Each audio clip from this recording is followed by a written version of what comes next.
The Rise and Fall of Bethlehem Steel, a story of strikes, struggles, and corporate collapse, a giant in American industry. At the height of American industrial power, Bethlehem Steel stood as one of the most influential companies in the world. From skyscrapers to warships, its steel shaped the 20th century. But behind the grandeur of the industry lay a workforce fighting for dignity, fair wages, and job security. The story of Bethlehem Steel's strikes is not just a labor dispute. It is a reflection of the constant war between workers and industry, unions and corporate power, and the fragile balance that keeps American industries alive. This is the story of how the steel giant rose to power, the battles fought within its mills, and the forces that ultimately brought it to its knees. The growth of Bethlehem Steel, America's backbone. Bethlehem Steel was not just a company. It was a symbol of American industrial dominance. Founded in 1857, it grew into the second-largest steel producer in the United States. It built the Golden Gate Bridge, the Empire State Building, and supplied steel for both world wars. By the mid-20th century, over 300,000 workers depended on Bethlehem Steel for their livelihood. But as the company expanded, so did the tensions between labor and management. The steel mills were brutal. Long hours, dangerous conditions, and low wages compared to company profits. The First Battle. The Great Steel Strike of 1919. The first major conflict came in 1919 when 350,000 steelworkers across the country walked off the job. Workers demanded higher wages, an 8-hour workday, and union recognition. Bethlehem Steel, like other corporations, resisted fiercely, using police and company guards to violently suppress the strikes. By 1920, the strike collapsed under brutal repression, with thousands blacklisted from the industry. For Bethlehem Steel, victory came at a cost, though the union was defeated. The company had planted the seeds of long-term labor unrest. Bethlehem Steel in World War II, a false boom. During World War II, Bethlehem Steel boomed, becoming a major arms supplier for the U.S. military. The company produced 1,127 ships for the war effort, more than any other shipyard. Wages increased, but working conditions remained harsh. Unions gained strength as the war effort required a stable workforce. But as the war ended, so did the steel boom. Bethlehem Steel faced new challenges, including foreign competition, rising labor costs, and outdated infrastructure. The 1950s, 1970s, the rise of union power.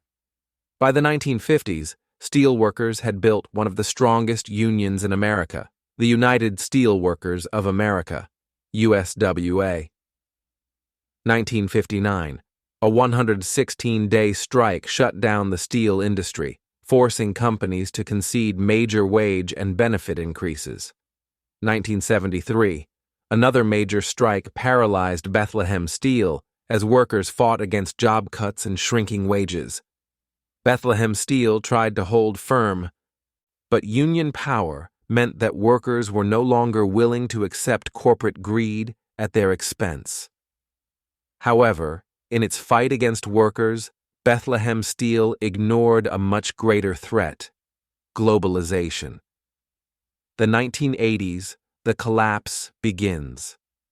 As the global economy shifted, Bethlehem Steel failed to adapt. Foreign steel makers from Japan and Europe used more efficient methods to outproduce and underprice American steel. Bethlehem Steel's management refused to modernize, choosing short-term profits over long-term stability. As profits dwindled, the company cut jobs, froze pensions, and blamed unions for its problems. The final struggles, 1990s-2000s. By the 1990s, Bethlehem Steel was on life support. It declared bankruptcy in 2001, ending over 140 years of industrial dominance. The company's pension fund collapsed, leaving thousands of retirees without benefits. In 2003, what was left of Bethlehem Steel was sold to International Steel Group, marking the end of an era.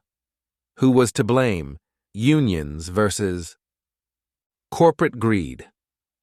The collapse of Bethlehem Steel sparked a debate. Was it the unions or corporate greed that killed the company? The case against the unions. Critics argue that strong unions demanded wages and benefits that were unsustainable in a changing market.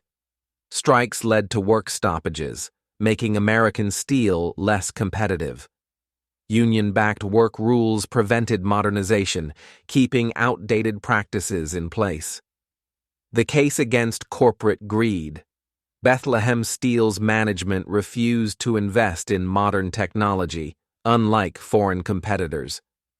Executives prioritized profits over long-term planning, leading to poor decisions.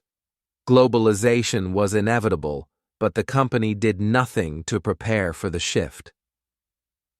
Legacy. A cautionary tale for American industry. The fall of Bethlehem Steel serves as a warning to both workers and corporations. For workers, it is a reminder that fighting for rights is necessary, but industry realities must be considered. For companies, it proves that ignoring innovation and treating workers as expendable leads to failure. Today, the ruins of Bethlehem Steel remain as a haunting reminder of what was lost.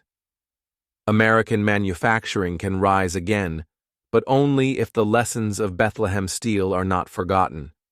The sounds of steel presses, once deafening, are now silent.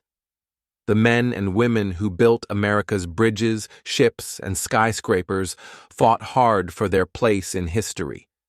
But in the end, the battle between profit and people, labor and industry, greed and survival led to the fall of a giant. Bethlehem Steel is gone, but its story remains.